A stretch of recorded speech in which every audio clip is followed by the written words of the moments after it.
some absolutely atrocious banter in the car between the two brothers, just to establish that they are brothers, because like all brothers have terrible banter with each other.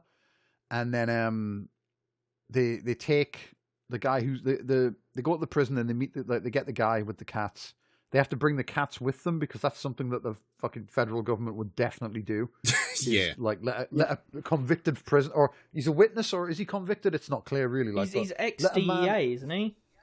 Yeah, he's a former. No, that's Gary Busey. Oh yeah, Gary Busey's ex-DEA. This is just some guy who was a computer hacker for the triads.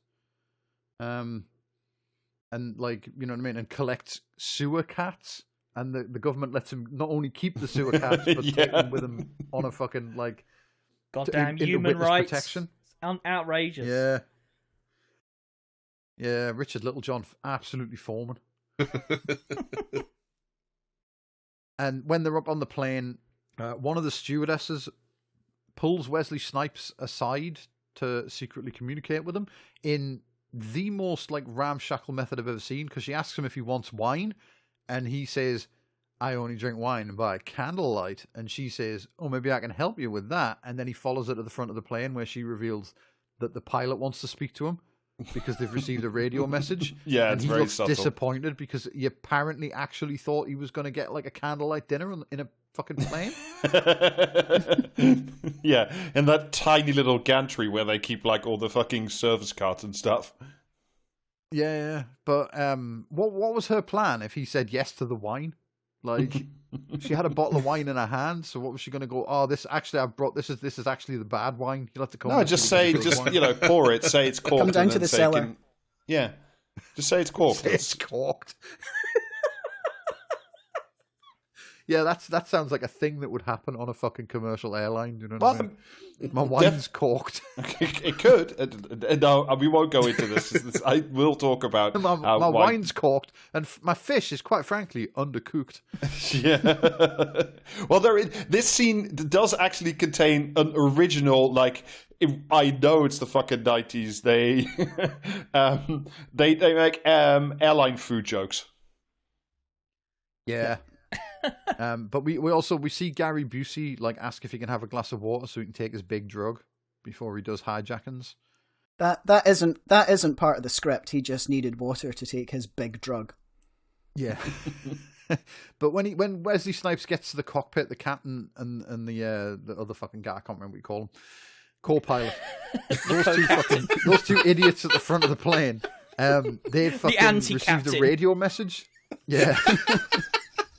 Yeah, you can tell when they've elected a new captain because there's white smoke coming out the engines. They've received a radio message from the ground to like give them advance notice of a hijacking that was about to take place, which baffled me slightly. Yeah, it feels like the pilot should probably be doing something about that as well, like rather than just being talking to. Yeah. Like, anyway, maybe lock the cockpit door. Maybe. Well, it's pre 9/11, Jamie. Like, you can't keep people. Yeah, you could just wander in. Anybody could just like wander in there. Like, no, I know. Twiddle some dials. Just hey, you're the co-pilot. Yeah. What does this button do? Yeah. No, I've been like I was on a plane as a kid and got taken to see the fucking cockpit. Yeah. But they did have a door that they could close before 9/11. But because I remember it getting mentioned in a fucking Stephen King book. What's that Stephen King book where all the fucking like evil Pac-Mans are going to eat everything? Where the people are on the plane. The Langoliers. The Langoliers. That's a film we should do one week. That was dreadful, even by the standards, the admittedly low standards of Stephen King adaptation.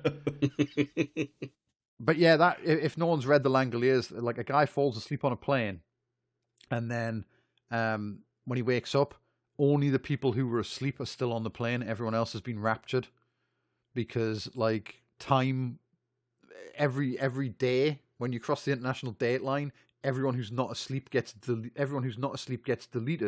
and then like giant fucking Pac-Man monsters like turn up to eat everyone or something. But there's a line in that book about how plane cockpits are supposed to be secure, but they pop the door open quite easily.